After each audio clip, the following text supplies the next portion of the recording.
আজকে আর একটা ভিডিও নিয়ে চলে আসলাম আপনাদের কাছে শেয়ার করার জন্য। আসসালামু আলাইকুম, রান্নাঘর থেকে সবাইকে স্বাগতম। আশা করি আল্লাহর রহমতে আপনারা যে যেখানে আছেন ভালো আছেন।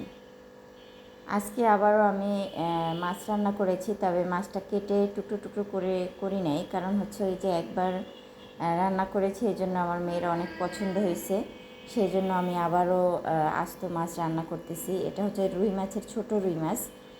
তো যাই হোক, রুই মাছটা বেশি মোটামুটি খারাপও না। পাতিল দেখতে পাইতেছেন, পাতিলের একদম বরাবর হয়ে গেছে।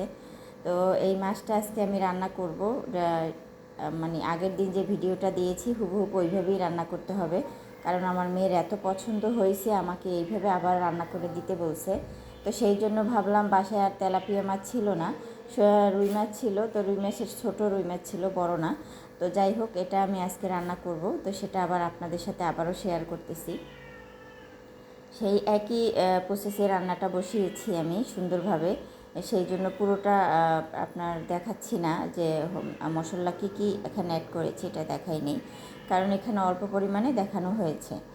তো যাই হোক, আমি হালকা পানি দিয়ে এখানে আমি আবারও মশলাটা কষিয়ে নিচ্ছি। আসলে এইভাবে মাছ রান্না করলে সত্যি আসলে অনেক মজা হয়। আমরা কেটে টুকরো টুকরো করে যে রান্নাটা করি, আর যদি আস্ত এভাবে রান্না করি, আপনার সুন্দর করে একটু এভাবে রান্না করলে টমেটো দিয়ে ভীষণ মজা হয়, যেটা আমিও খেয়েছি। আসলে সত্যি কথা বলতে দুইটার স্বাদ দুই রকম। তো এখন আমি মশলাটা কিন্তু ভালোভাবে এর মধ্যে কষিয়ে নিয়েছি, আপনারা দেখেছেন। তো এখন আমি এই যে পরিমাণ মতো ঝোল দিয়েছি, কারণ মাছটা ডুবো ডুবো পানি হবে, ডুবো ডুবো এরকম ঝোল দিতে হবে এখানে, যাতে মাছটা সুন্দরভাবে ভিতরটা সফট এবং সেদ্ধ হয়ে যায়। তো ওই একই প্রসেসে আমি টমেটোগুলো সুন্দরভাবে মাছের উপরে সাজিয়ে দিচ্ছি। আসলে এভাবে মাছ রান্না করলে সত্যিই অনেক মজা হয়, খেতে ভীষণ মজা হয়। একবার হলো আপনার ট্রাই করে দেখবেন।